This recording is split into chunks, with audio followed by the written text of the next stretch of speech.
Good morning. I was just about to go on my morning walk when I decided to do my demonstration video on how to tie shoelaces in more than one way. I hope you can see these shoes. Let me adjust the camera so you can get a good view of the shoes.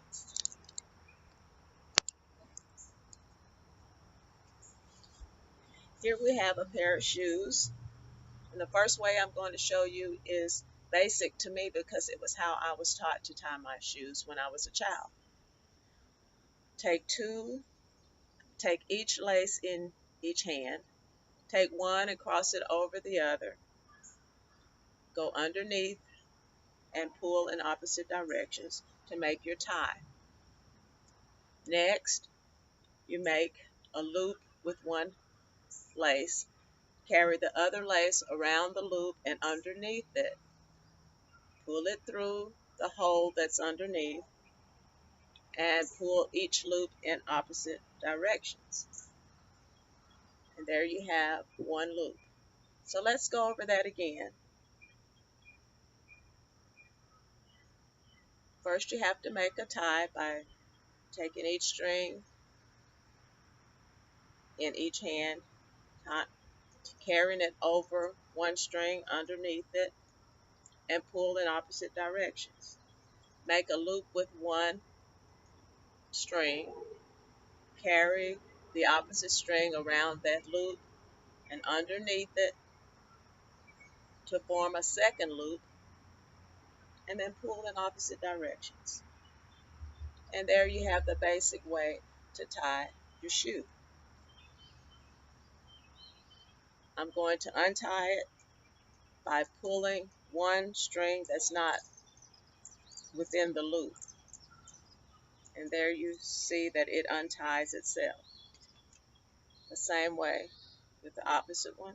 Pull one string and the whole thing will untie.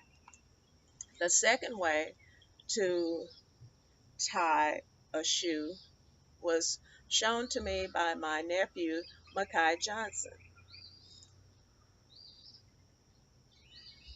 Once again, you start with your laces straight. You take one lace, take it over the other and underneath, pull them in opposite directions to form your tie. This time, however, instead of making one loop, you make two, one in each hand.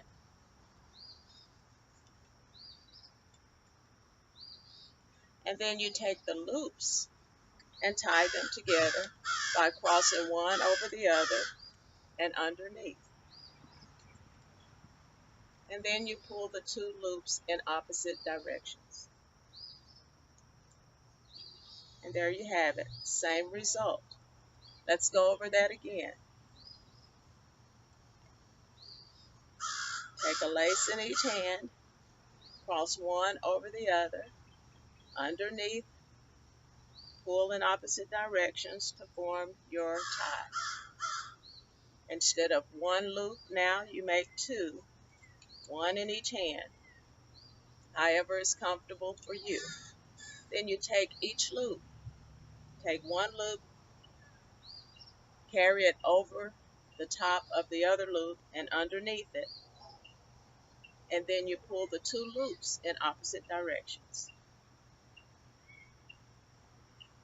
Same result.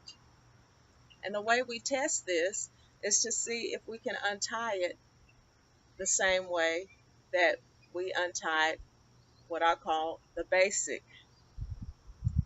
tie, by pulling a single string. And yes, it works the same way to untie it. Let's do that again.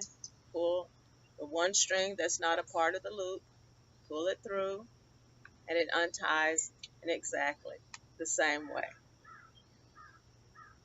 Thank you for watching my first demonstration video.